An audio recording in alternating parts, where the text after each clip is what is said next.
So the jury could be like, all right, well, we think the murder's off the table, but there's a gun. There is a gun. A gun exists. So let's check yes on that one. Right? So Shard still has to fight just because there was what I think an incredibly huge win as far as the murder count.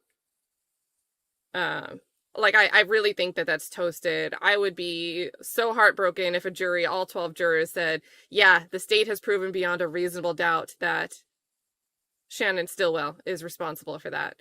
But there's still these gun charges, and, you know, those things carry time. So Shard, he can't just sit back and relax.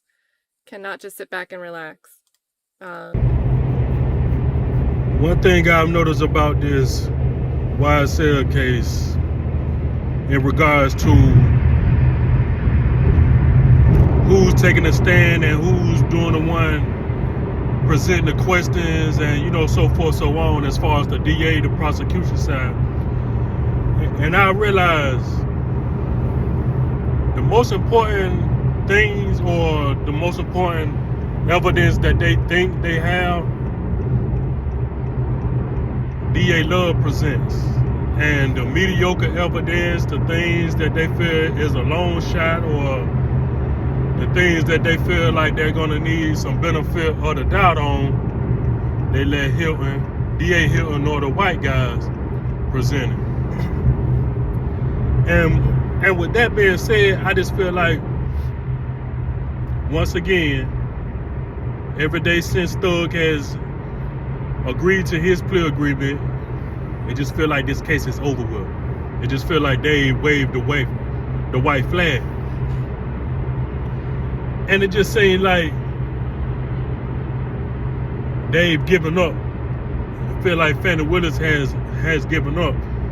I've not seen DA Love in the courtroom for 2 days straight. Well, let me say 2 consecutive days. I have not seen DA Love in the courtroom since Thug has agreed to his plea. And it just goes back, to what I said. I think all the fire is gone out of them, from up under them, in regards to trying this case once the big fish has been plead out, once the big fish has been, let go, allowed to go home. However you feel about his plea, that's your opinion. I actually think it's a good plea. But I just get the vibes from the DA side. I just get the vibes that they are in experimenting mode. I feel like they in training mode right now, and they just, they just in the, the process of, trying to get as much as they can get with what they have, which is nothing. So they just trying to get, any charges, any jail time for the last 2 defendants that they can get. But in the most part, they are in training mode, and they're chalking up their losses, for days down the road and other cases. I do feel like this case has been a huge learning experience for that DA side. But most importantly, for the time that has been given into this case, for the amount of money that has been spent on this case in regards to the state, I just feel like this is a huge, huge, huge loss for the state side. And I just feel like this is going to open up a Pandora's box against Fannie Willis. It really doesn't look good. It's almost to the point to where, out of all these charges, out of all this time and all these, this lack of evidence that they've, presented, it just feel like at the end of the day, the only thing that could be evident is that a gun was present, even though the other 2 guys left are felons and they're not to be, in possession of no type of firearms, no type of weapons. They could still send them down the road for, a long time. But I just feel like the way that this trial has went, I don't even feel like they're gonna be able to get them with a gun possession charge. I really don't. And it just really feel like the DA side is actually left with absolutely nothing right now. They have no fight. And if you're paying attention today, it's like DA Hilton is on the stand. Out of all things, she's up there arguing with hypotheticals. So if you unsure, you can almost guarantee that the jury is going to be unsure. You can almost guarantee that the judge is unsure, but the judge been unsure about y'all. She's been had no faith in y'all a long time ago. That's evidence with the sentence that she gave Thug, with the leniency that she gave Thug. She basically left everything in Thug's hands, which you can't ask for nothing no better deal than that. If you want to stay out of jail, it's up to you. That's basically the deal that she gave Thug. And where this case has went to in the last few weeks, it kind of sucks for the other defendants who's been given jail time. Thug too, but the other defendants that's actually been sent down the road for, you know what I mean, for them years that they've been sent down the road, it actually sucks because you see that at the end of the day, these boys finna be let free. They finna walk. They finna walk. You know what I mean? Matt Sharp and, you know, Weinstein, they still got, you know, couple things to fight for in regards to the possession charges or the gun and things like that. But like I say, man, for the DA office to be in regards, for the DA office to be resorted to hypotheticals, man, that just tell you, man, they have absolutely nothing. And why haven't they called Lil Duke to the stand yet? Ashley Merchant's client, why haven't they called him yet? See how they running from her, man? Because they know the little bit of case that they do have left, she's gonna blow that wide open. You know what I mean? Once they done with her client, they not gonna have no more case left. And they already know that they're not gonna be able to ask her client the questions that they want to ask without getting a mistrial. So I get it why they running from her. I get it, but that just goes to show you all along what this case was built off of. Corruption. Plea deals leads to sentences. Plea deals to railroad the other guy. That's how this case was built off of. That's why I say once Thug pleaded out, they had no more case. It was nothing else for them to do, and it showed every day. They don't even have the enthusiasm no more. You know what I mean? And like I say, that DA Hilton, I don't know how much experience she got, but she's not good at all. And that's why I also feel like they got her. That's why I feel like she's been in the courtroom presenting the case for the most part since Thug took his plea, because she need work. DA Love need work too, but she need more work on the side of just being honest, just, you know what I mean, just being truthful, just not being dirty. DA Love pretty much got, I ain't gonna lie, even though she pissed me off a lot, but she pretty much got what it takes. She just dirty. You just can't trust her. And that's the only thing that it comes to with DA Love. But as far as Hilton need a whole lot of work.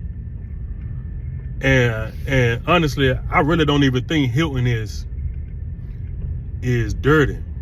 I just think she's so inexperienced to the point to where she's easily influenced.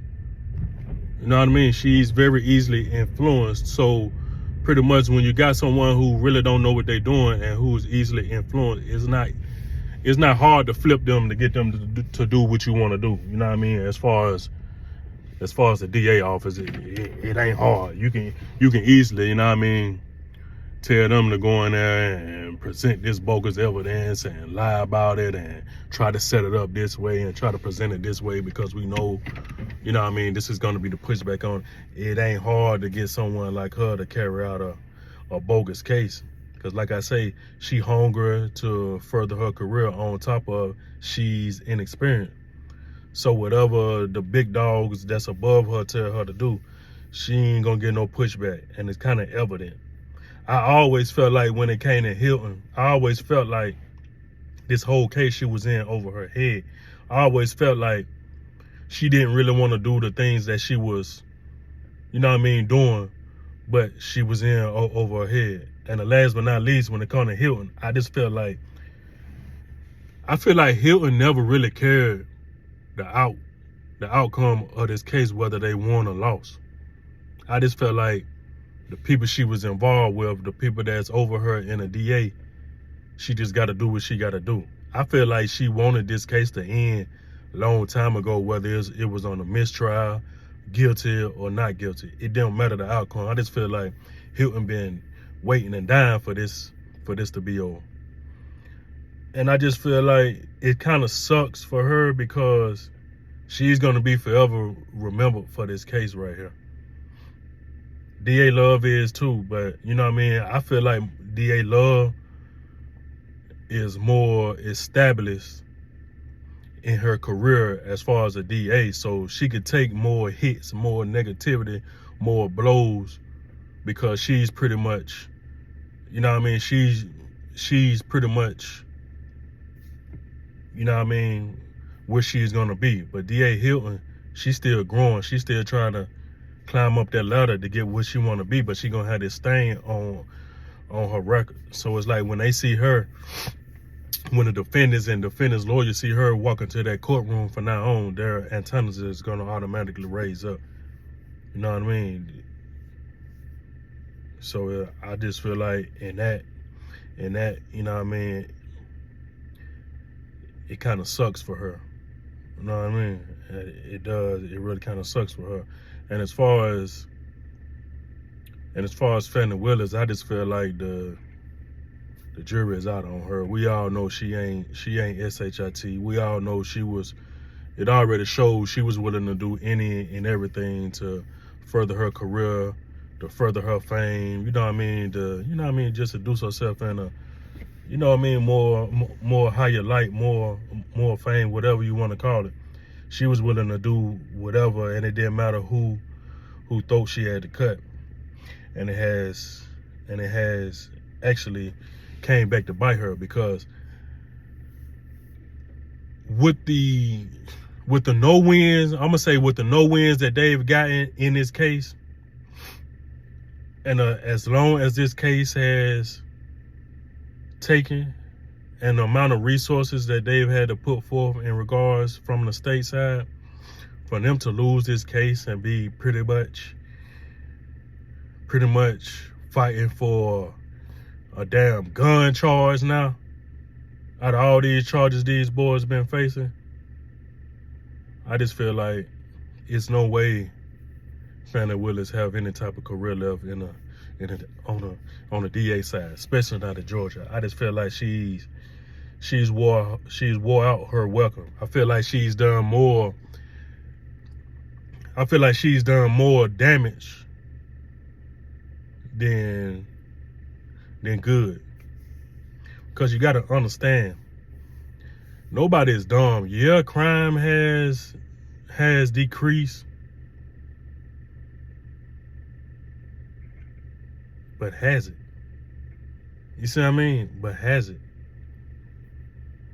You know what I mean? These charges that these boys is fighting against is way from 2015. If that's the case, if crimes were so up like that, if that's the case, why you don't have no more recent charges to, you know what I mean, throw on top of them charges from 2015? It kind of come off as bogus, you know what I mean? And like I said, I haven't been doing research on the crimes in the Georgia area, but just looking from most of these charges, most of these witnesses are answering questions from events that took place in 2014, 2015. which is like 10 years ago. You don't got no more other charges to throw on top of those charges to strengthen those charges from 2015. See what I mean? So it just doesn't make sense to me, man. And I honestly, I'll be glad when this case is over with, so the boys can go ahead and get their fate, whether it's going to be go down the road for a couple years or walk out of there. But at this point, it's like the state is dragging it on. You don't want to call in the Ashley Merchant witnesses. You don't want to call in certain witnesses because you know it's going to make your case look even more weaker. And it's like, at this point, you just wasting time with the witnesses that you are calling in. And it's been the same old story. The witnesses that you are still calling in isn't strengthening your case. They aren't helping you. You're not asking them the question that's going to strengthen your case. The answers that they are giving, and so forth, so on, is not only is it helping the defense side, but when they come back on cross-examination, they killing it. They're making y'all look like liars and like you have nothing. Like today, Matt Shaw having a field day with D.A. Hilton and her hypotheticals. You don't have to be a rocket scientist. You don't have to be a lawyer. You don't have to be sitting in that courtroom to know it's on the DA to prove their case beyond a reasonable doubt. You have resorted to presenting a case on hypotheticals. Hypotheticals is nothing but reasonable doubt. You see what I mean? So it's like, bruh, stop wasting these boys' time, man. Let them go. If you don't have nothing, chalk it up. Take your losses. You've already been embarrassed already. Stop embarrassing yourself even more. But that's why I say, it go back to say, I think the DA has resorted to, this is the rest of the trial is more so training for those DAs. That's why you don't see love in no more like that.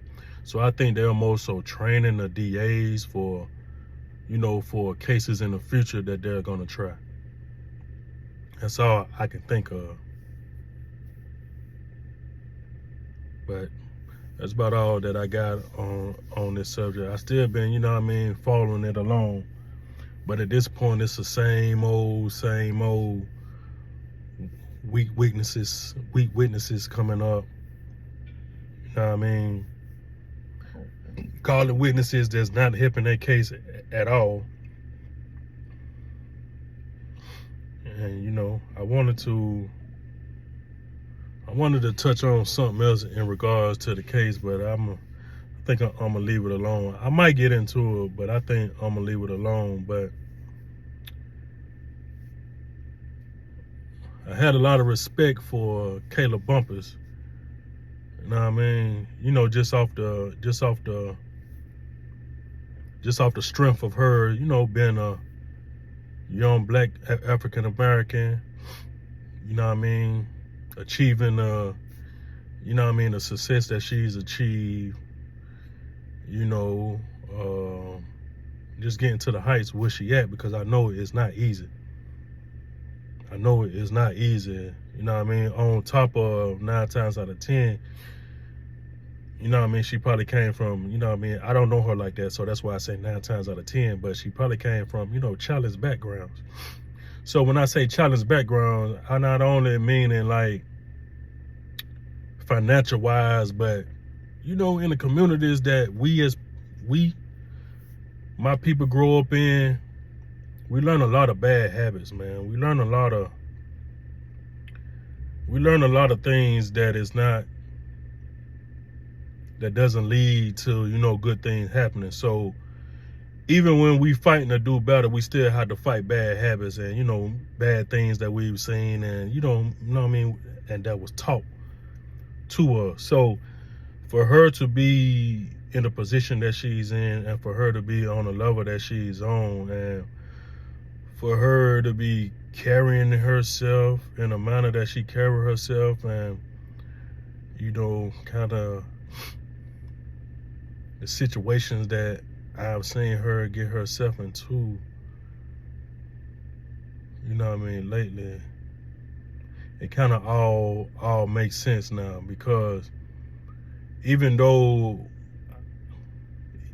I got a whole lot of respect for the levels that she's achieved and the level where she's at, a lot of things that she's been doing this trial, doing this YSL trial and things like that, it did kind of come off as kind of like a clout chasing type of thing.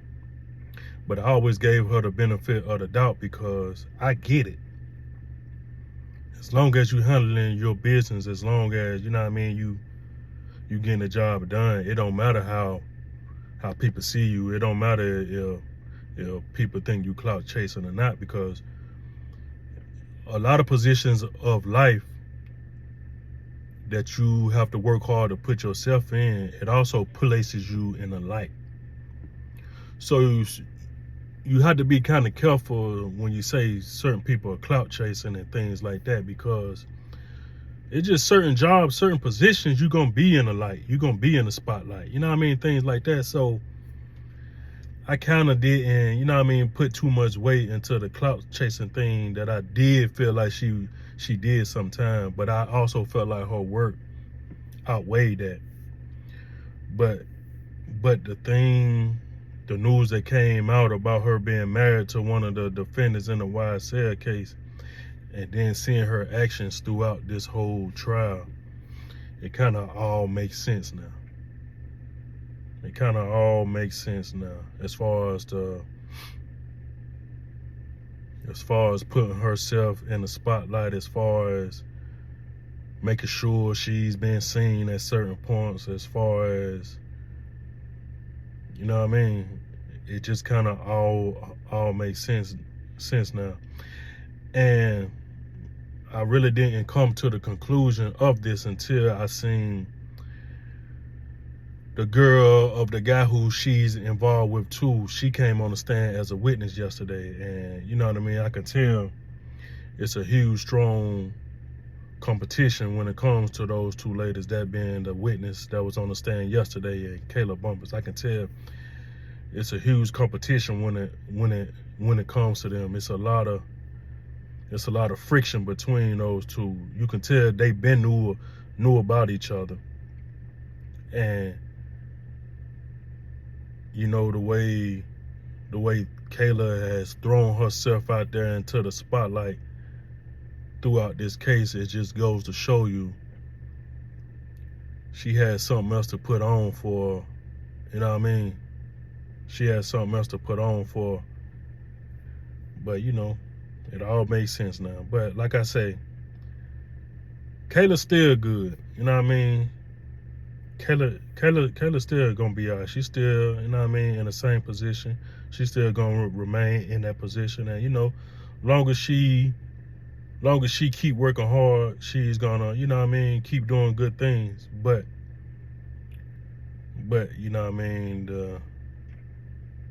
a few of the things she's been doing, it just, came to the light yesterday, and it all makes sense why she's done it. But like I say, besides that, she's grew her fame, she's grew her popularity, her name is bigger throughout this case, from this case. So at the end of the day, it's still more positives, way more positives going on for Kayla than, than negatives. So with that being said, keep doing a good job, Kayla.